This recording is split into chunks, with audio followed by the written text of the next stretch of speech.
The alarm bells rang through the human research station on planet Kepler 442b, but they were not the usual kind.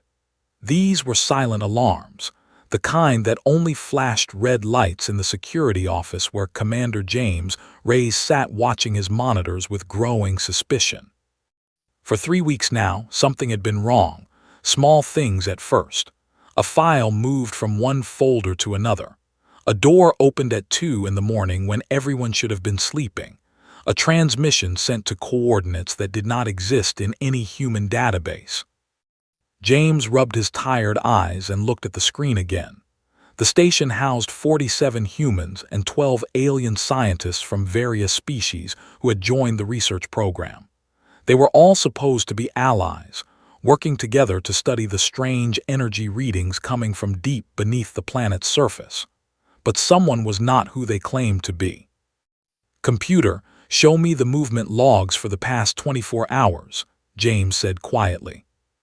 The screen filled with lines and dots, each one representing a person moving through the station's corridors. Most patterns were normal. Scientists going to labs, engineers checking equipment, people eating meals and returning to their quarters. But one pattern stood out. Dr. Vexnar, the Zorathi physicist, had visited the communications room 17 times in the past day. That was strange.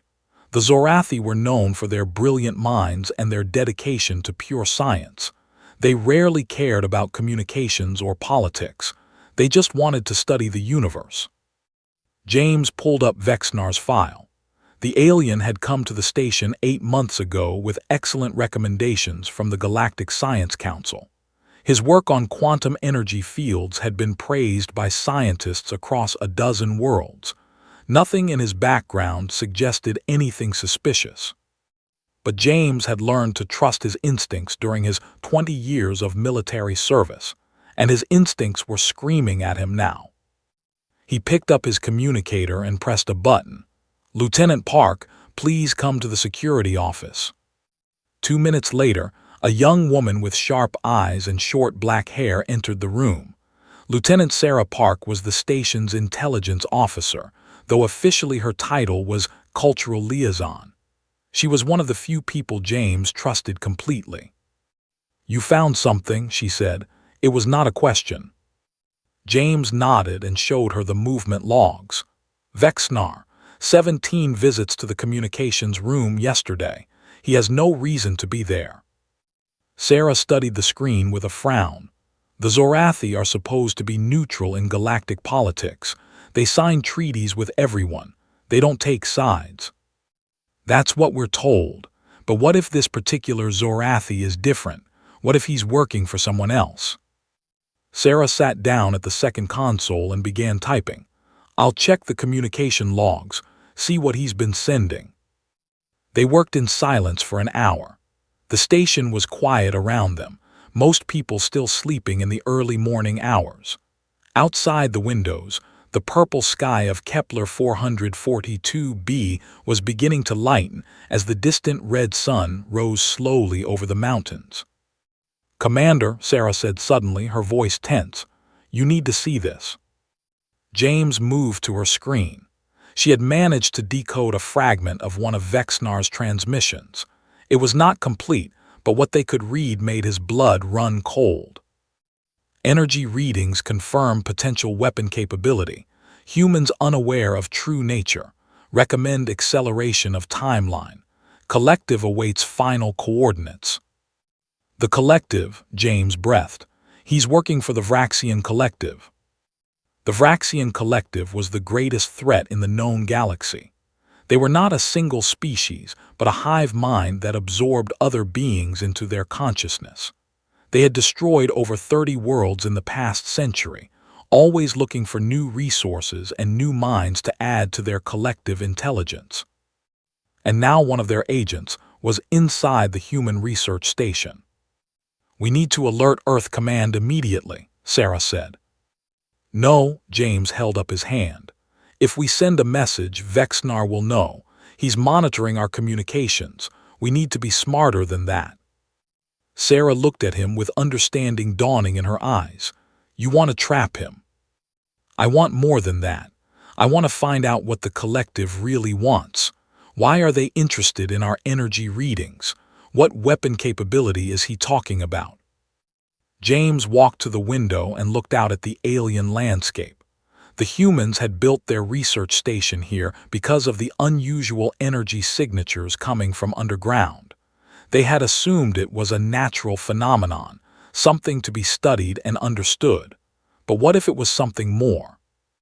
"We need help," he said. "Someone who knows Zorathi culture better than we do.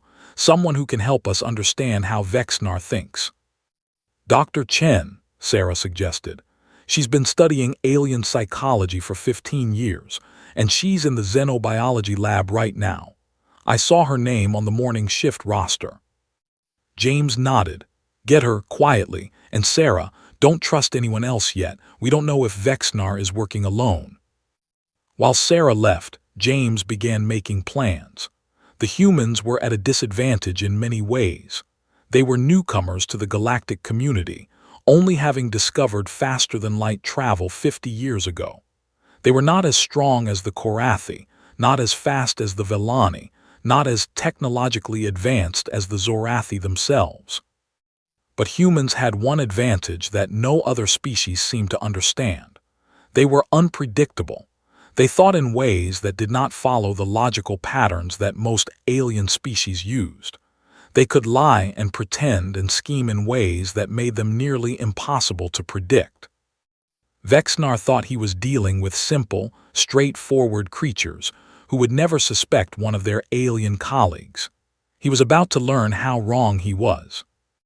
The door opened, and Sarah returned with Dr. Emma Chen, a small woman in her 50s with gray hair and curious eyes behind thick glasses. She looked concerned but calm. "Lieutenant Park says there's a security situation," Emma said. "Something about our Zorathi friend." James showed her what they had found. Emma listened carefully, her expression growing more serious with each word.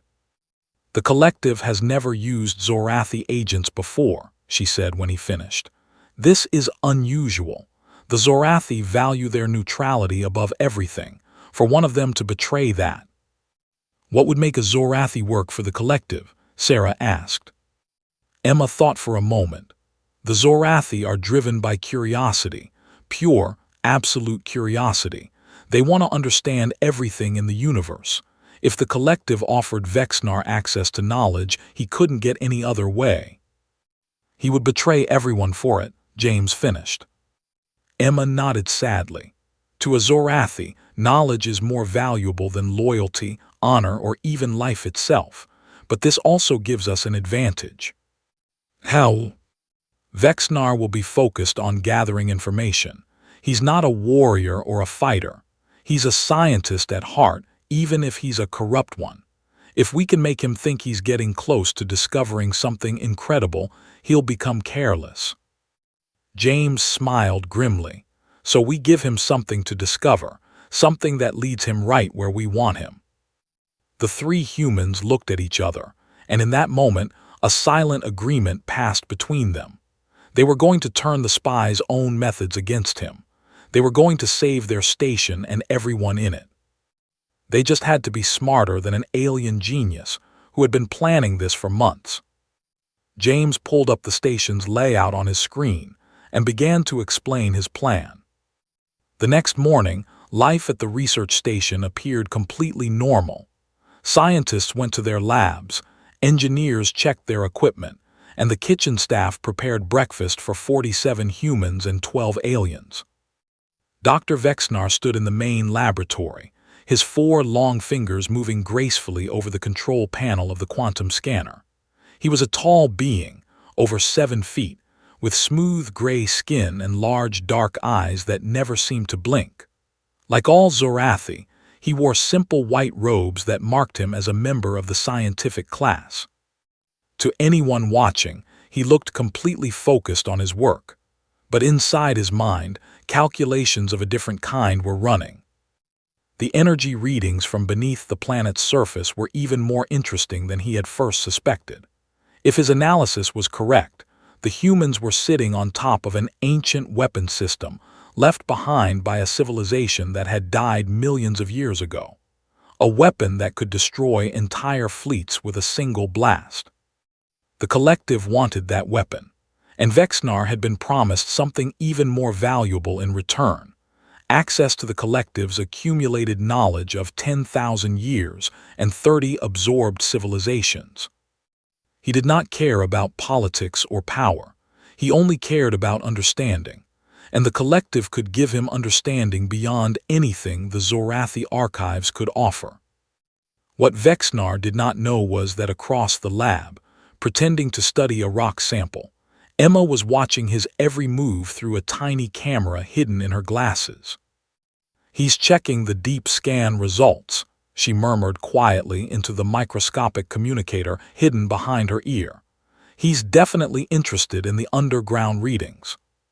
In the security office, James and Sarah listened carefully. "Good," James replied. "Let's give him something even more interesting. Sarah, activate Protocol 7. Sarah pressed a series of buttons, and across the station, certain computer systems began displaying slightly different data than before. The energy readings from underground suddenly showed a spike in activity. According to the false data, something was waking up down there. In the laboratory, Vexnar's large eyes widened slightly as he saw the new readings appear on his screen. His fingers moved faster, pulling up more data, running more calculations.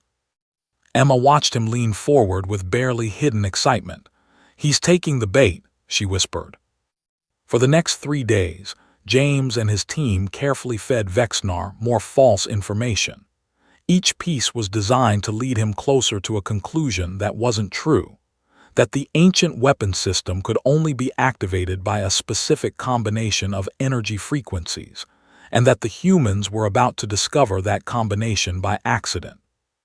If the collective thought the humans were about to unlock a superweapon, they would have to act quickly. They would have to reveal their plans before they were ready. During this time, James also worked on the other part of his plan.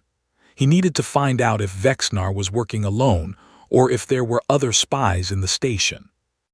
Lieutenant Park spent her nights secretly reviewing the movement logs of every person in the station.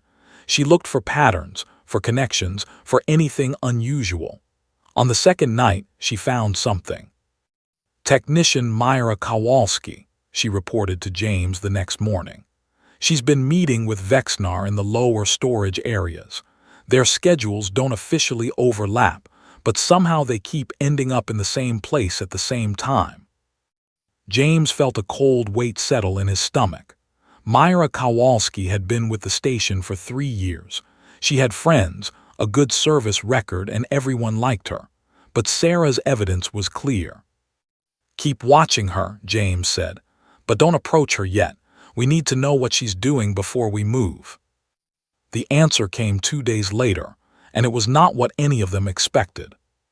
Myra Kowalski was not a spy. She was in love. Sarah had managed to plant a listening device in the storage area where Myra and Vexnar met.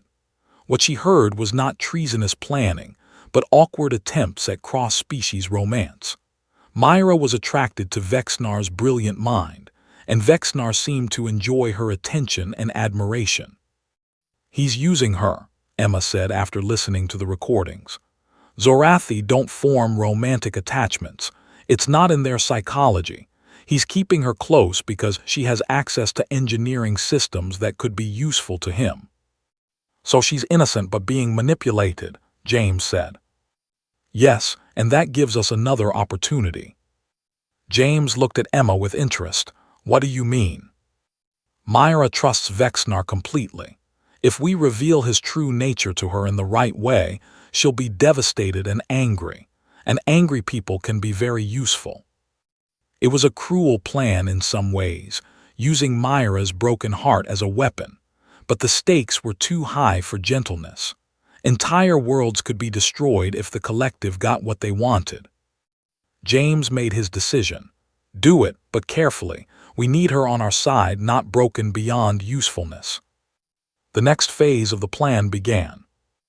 James waited for the right moment to approach Myra. He found it on the 5th day, when she was alone in the engineering bay doing late-night repairs on a water recycling system. "Technician Kowalski," he said, stepping into the bay. "We need to talk."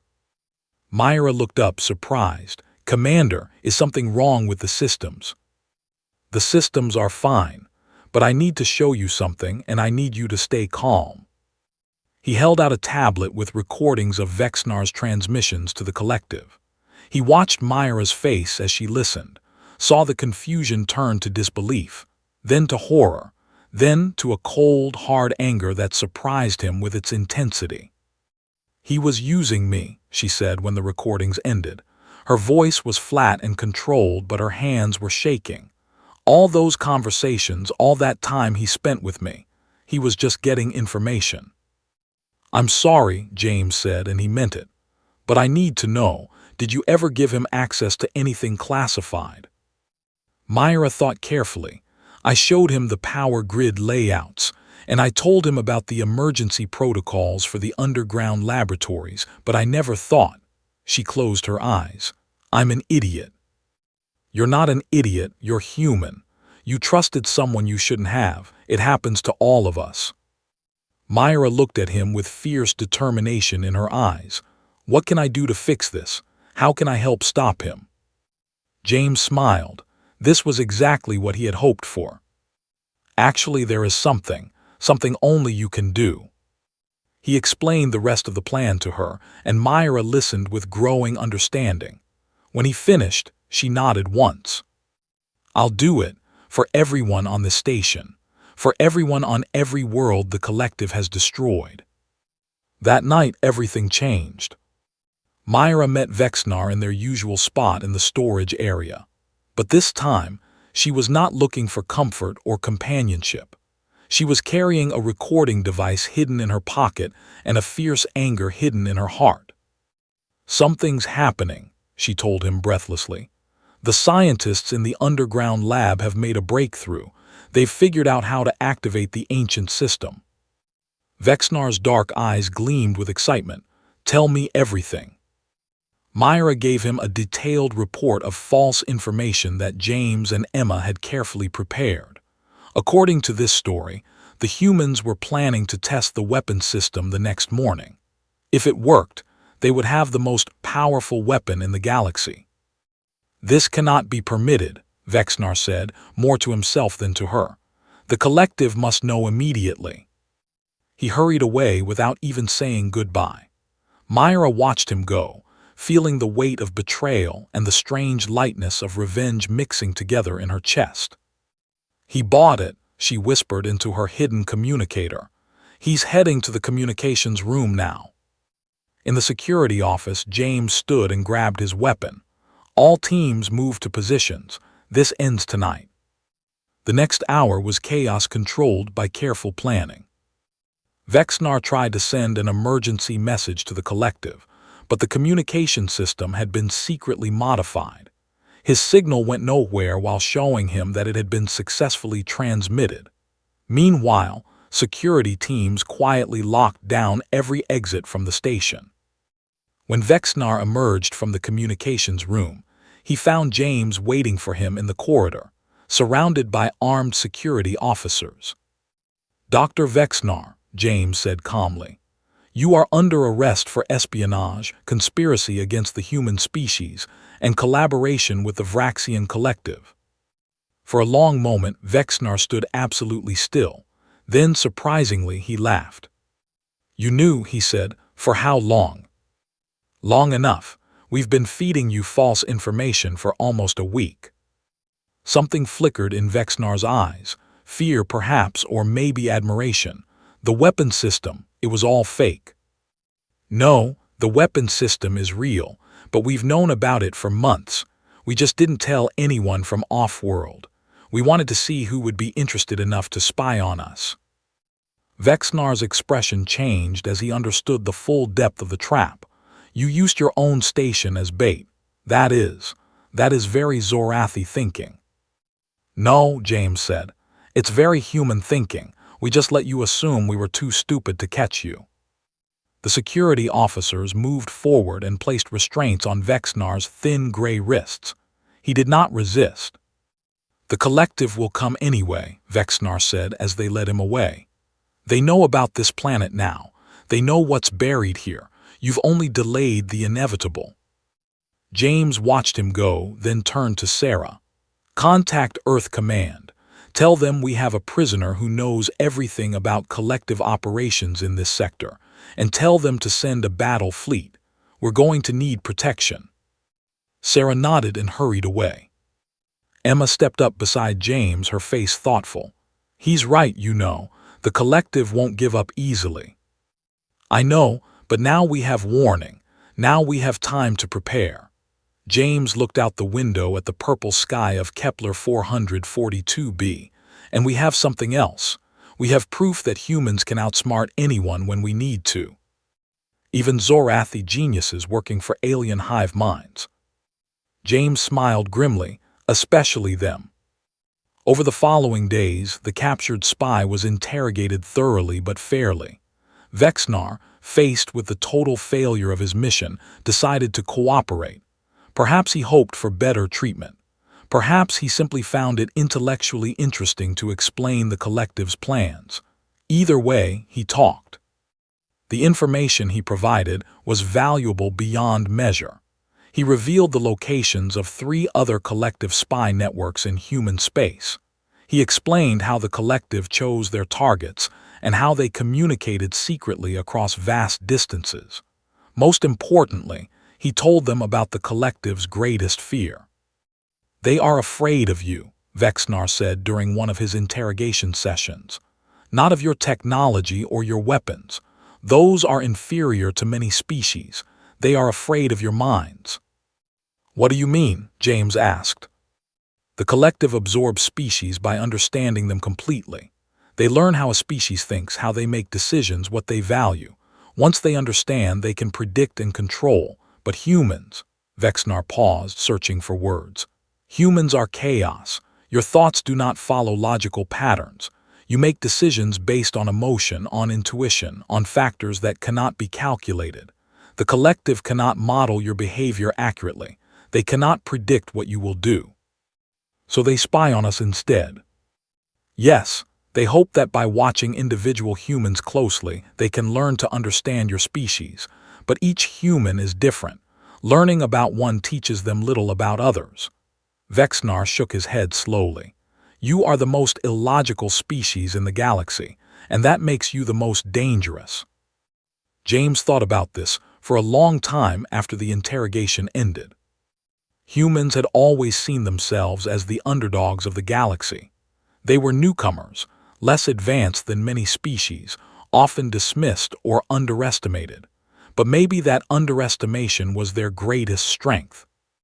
When the battle fleet from Earth arrived 2 weeks later, they found a station that had been transformed. The ancient weapon system underground had been fully mapped and studied.